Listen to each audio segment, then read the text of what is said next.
Assalamualaikum warahmatullahi wabarakatuh. Semoga kita diberikan kesehatan dan perlindungan dari Allah Subhanahu wa Ta'ala. Perkenalkan, nama saya Zalsa Fadila Maulana, mahasiswa dari Universitas Muslim Indonesia. Dengan harapan saya, semua orang bisa melihat video ini dan teredukasi.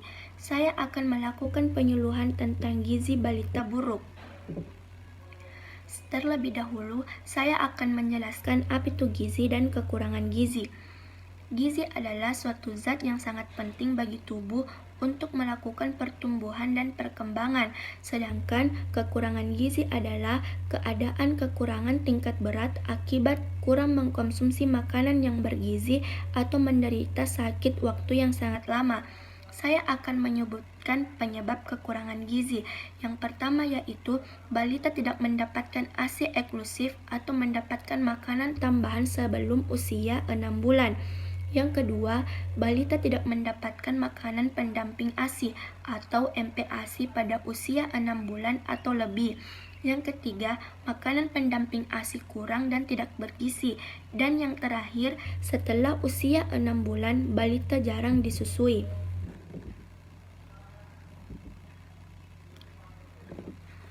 Kemudian saya akan menyebutkan tanda-tanda kekurangan gizi. Yang pertama, anak sangat kurus, wajah seperti orang tua dan sembab, cengeng dan rewel, tidak bereaksi terhadap rangsangan atau apatis, rambut tipis, kusam, dan warna rambut seperti rambut jagung dan bila dicabut tidak sakit. Kulit menjadi keriput, tulang iga tampak jelas, pantat kendur dan keriput, perut cekung atau buncit, dan yang terakhir, bengkak pada punggung kaki yang berisi cairan atau endema, dan bila ditekan lama kembali. Kemudian, akibat kekurangan gizi, yang pertama yaitu menyebabkan kematian bila tidak segera ditanggulangi oleh tenaga kesehatan. Yang kedua, tidak cerdas atau bodoh. Yang ketiga, berat dan tinggi badan pada umur dewasa lebih rendah daripada anak yang normal. Dan yang terakhir, sering sakit infeksi seperti batuk, pilek, TBC, dan lain-lain. Saya akan menjelaskan apa itu kandungan zat gizi yang diperlukan bagi bayi dan balita. Yang pertama yaitu protein. Dua jenis protein, yaitu protein hewani dan protein nabati. Protein hewani didapati dari daging hewan atau telur, susu, daging. Sedangkan protein nabati atau tempe tahu didapati di tumbuh-tumbuhan. Nilai gizi protein hewani lebih besar daripada protein nabati dan lebih mudah diserap oleh tubuh. Walaupun demikian, kombinasi penggunaan protein nabati dan hewani sangat dianjurkan. Kemudian fungsi protein. Yang pertama yaitu penunjang pertumbuhan. Protein merupakan bahan padat utama dari otot, organ, dan glandula. Endotel merupakan unsur utama dari matriks tulang dan gigi, seperti kulit, kuku, rambut, sel darah, dan serum. Dan yang kedua, pengaturan proses tubuh. Mengatur keseimbangan air dan elektrolit dalam tubuh. Protein juga mempertahankan ketahanan terhadap mikroorganisme yang mengadakan invasi karena antibodi bersifat protein. Kemudian ada karbohidrat. Karbohidrat adalah sumber tenaga bagi anak bayi atau balita yang baru mendapat asupan makanan dari ASI.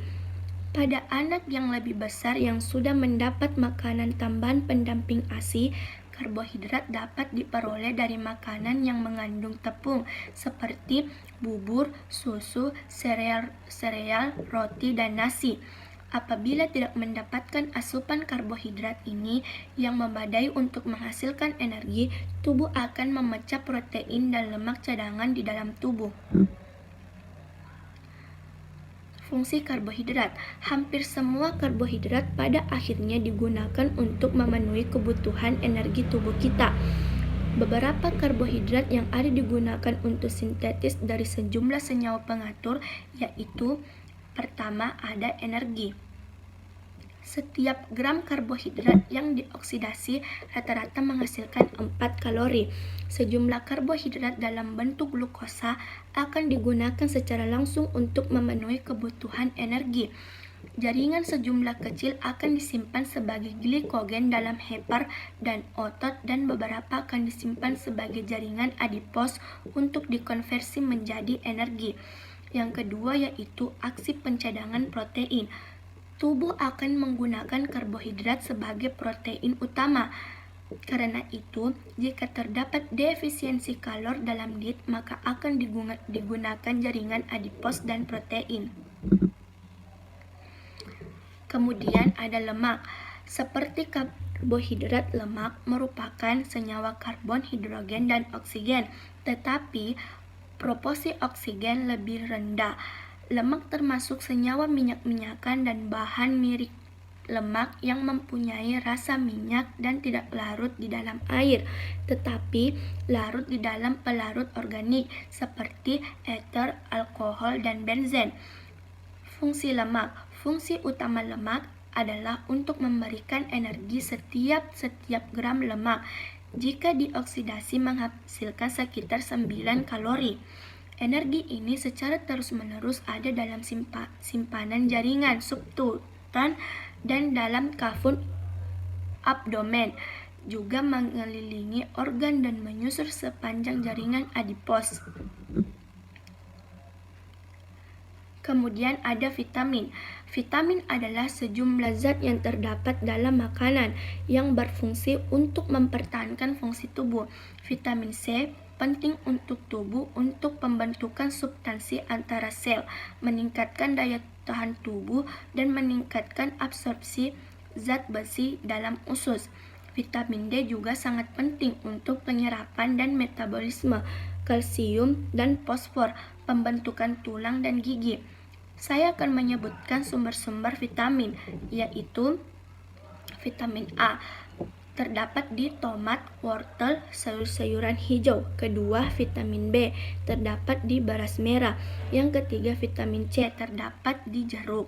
Yang keempat, vitamin D terdapat di buah dan sayur. Dan yang terakhir yaitu vitamin K terdapat di tumbuhan yang berbiji atau jambu biji. Saya akan menyampaikan makanan yang tepat untuk bayi dan balita. Yang pertama yaitu usia 0 sampai 6 bulan.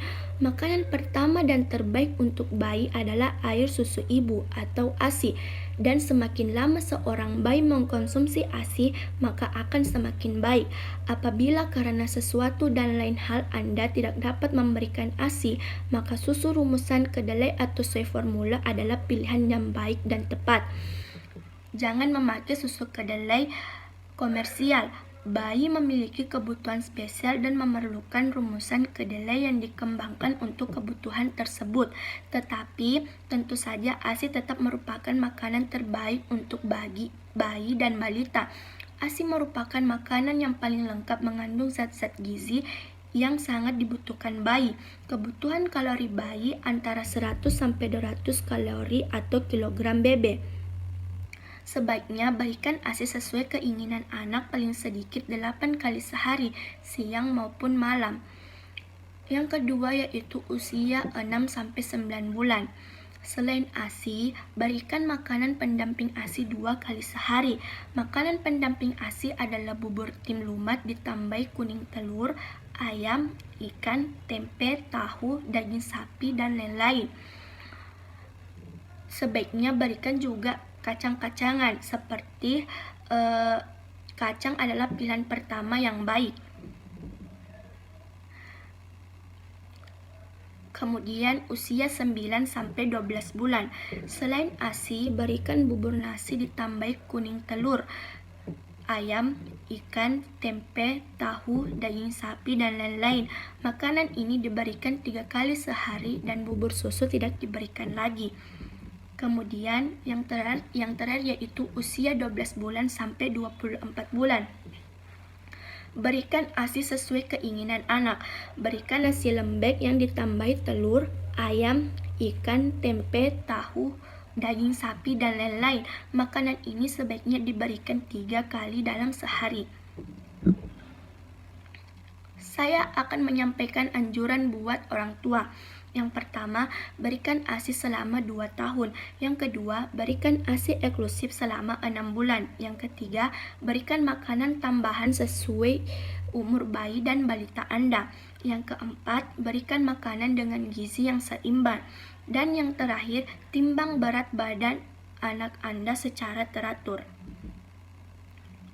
Di sini pun ada keuntungan pemberian ASI. Yang pertama yaitu ASI sangat bersifat alami. Yang kedua, nilai gizinya sangat cukup dan sangat baik. Yang ketiga, hubungan psikologi yang erat antara ibu dan anak. Yang keempat, tidak menimbulkan alergi pada bayi. Dan yang terakhir yaitu mencegah penyakit kanker pada ibu. Sekian dari penyuluhan saya, mohon maaf bila ada kesalahan. Wabillahi wal taufiq wal hidayah. Assalamualaikum warahmatullahi wabarakatuh.